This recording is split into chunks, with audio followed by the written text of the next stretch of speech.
बांग्लादेश में हिंदुओं और अल्पसंख्यकों के साथ हो रहे अत्याचार पर जब पूरी दुनिया मिमिया रही है, भारत के राजनेताओं के मुंह में दही जमा हुआ है, उस समय राम की नगरी से यूपी के मुख्यमंत्री योगी आदित्यनाथ ने दहाड़ मारी है और कहा है कि बांग्लादेश के हिंदुओं को अकेला मत समझो।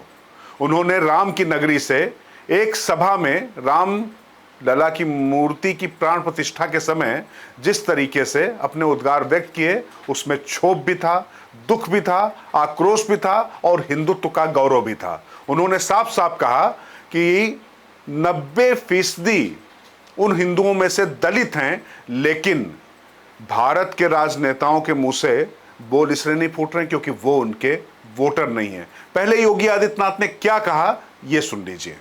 जिन लोगों के मन में ये कोई भाव नहीं कि दुनिया के किसी कोने में कोई हिंदू प्रताड़ित हो रहा है तो उसके प्रति आवाज उठा सके, क्योंकि उसमें भी उन्हें लगता है कि अगर हम आवाज उठाएंगे तो कहीं यहां उनका वोट बैंक न खिसक जाए।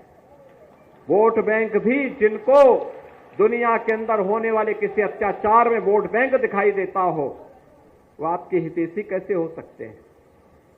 याद रखना, जो बांग्लादेश में हो रहा है, जो चर्चाएं हो रही थी अभी, वहां 90% जो हिंदू बचा है वह दलित समुदाय से है।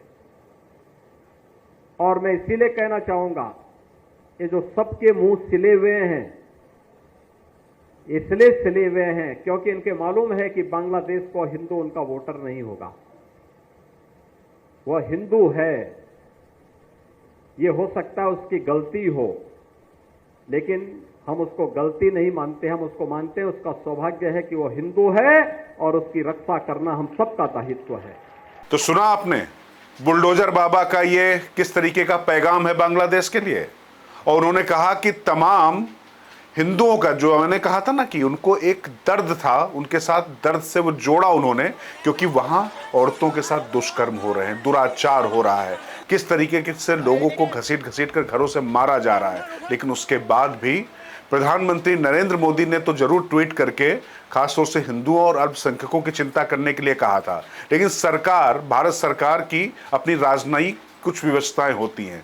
लेकिन भारत में तमाम अन्य राजनीतिक दल जो हर समय अल्पसंख्यकों की बात करते हैं, अनुसूचित जात जनजाति यानी दलितों की बात करते हैं, लेकिन बांग्लादेश में जिस तरीके का कोहराम मचा हुआ है, उनके ऊपर जिस तरीके से अत्याचार हो रहा है, उस पर वो चुप है। तो उसी से उन्होंने दर्द में दर्द जोड़ते हुए योगी आदित्यनाथ ने कहा कि हिंदू होना शायद उनका अपराध हो सकता है, कुछ लोग को लगता होगा, लेकिन हिंदू होना दरअसल सौभाग्य है। कोई ये ना समझे कि वो अकेले हैं, हम उनके साथ हैं और हिंदुओं की रक्षा के लिए सदा खड़े रहेंगे।